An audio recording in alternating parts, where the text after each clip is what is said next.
therapist who was acting out in the way you're talking about.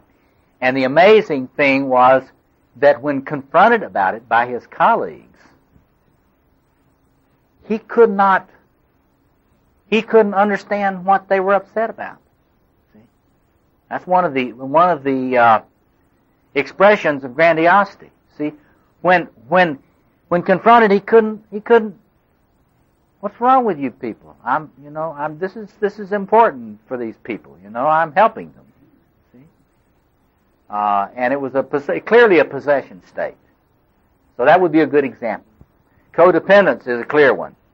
One of the things that I had pointed out to me about this was that a lot of the time you can see the addictions as disorders in the lover, as a grandiosity in the lover, because the individual comes out and falls in love with some substance, or falls in love with, really loves booze, really loves food. And there's a lot of talk about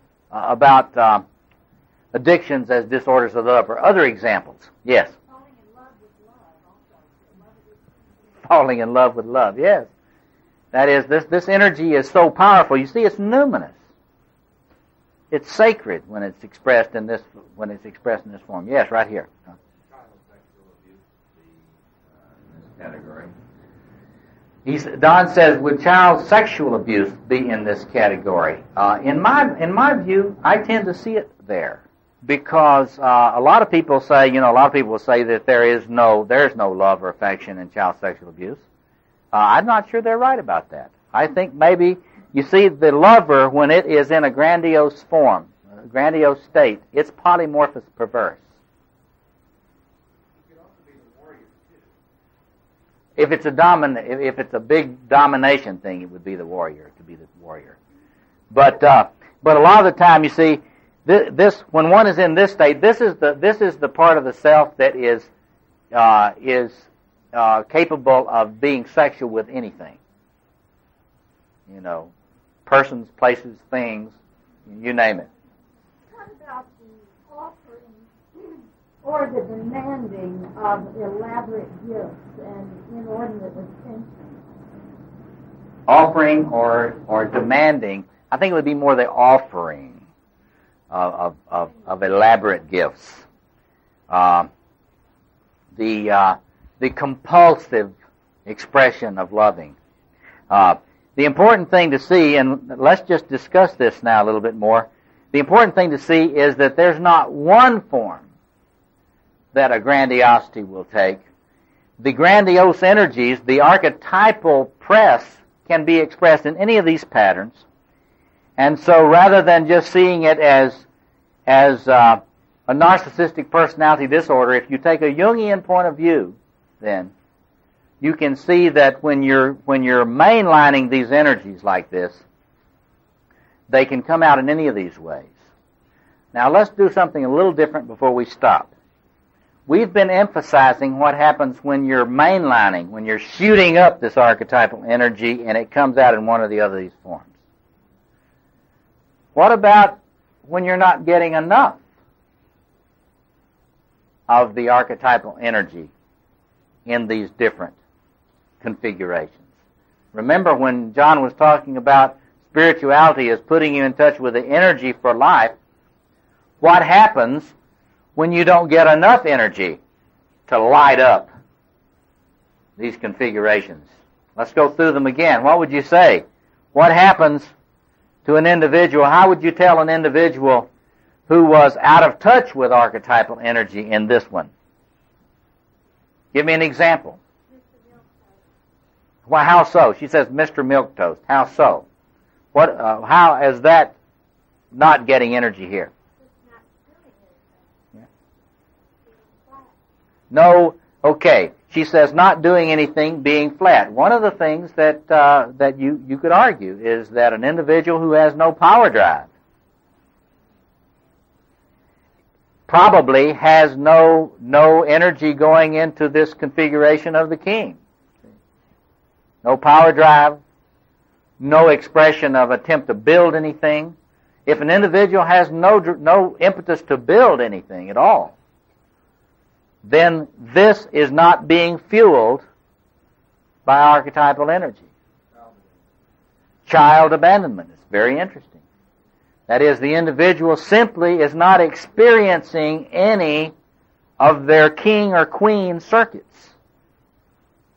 I think this happens a lot today when the career takes all of the energy, or this takes all of the energy, and the children are left. Yes? Say no, can't stand up, can't take another position against a perceived powerful order or request. Okay.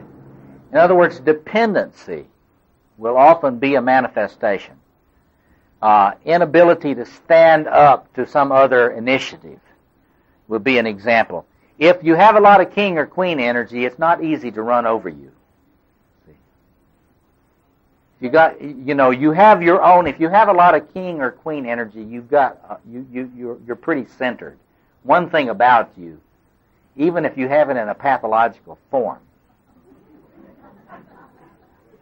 it's awfully hard to run over you. Okay. What about not having enough of the archetypal energy going into the warrior configuration? What will an individual be like? Yes.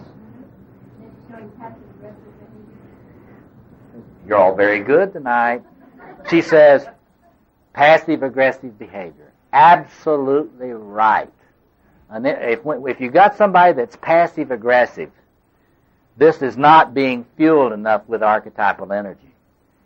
And one of the things you have to work with, I gave a series of lectures on the warrior archetype recently, and that was one of the points that I made, that there is so much passive aggression around. I mean, it's just like it drives you nuts, especially if you're trying to be aggressive and you're in a room full of passive aggressive people.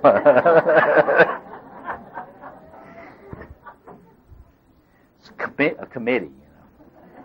What else would you say about that besides passive aggression? Yeah. Yeah, laziness. That's what we would call laziness. If I feel lazy, laziness doesn't tell you anything. It's just a kind of a description of what you're not doing. But so you say sloth, so-called the sin of sloth would be an example of just this not being fueled.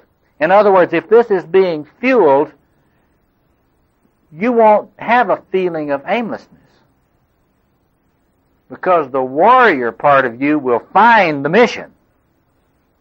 And if you don't have a sense of mission, this is not being fueled.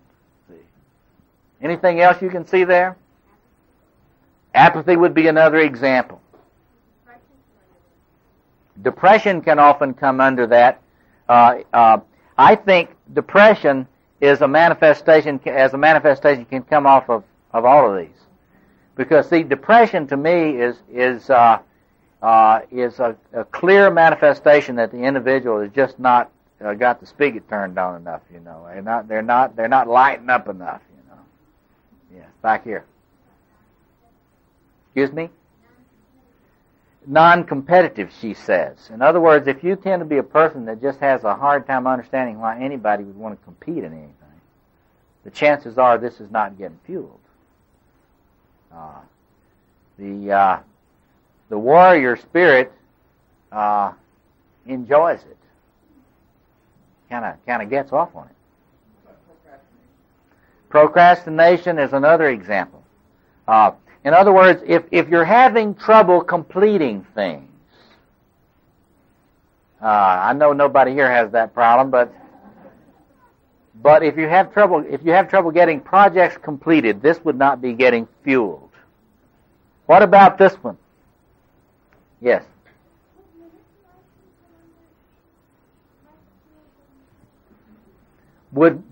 Would manipulation come under lack of fuel for the magician? Well, I don't know. What do you think?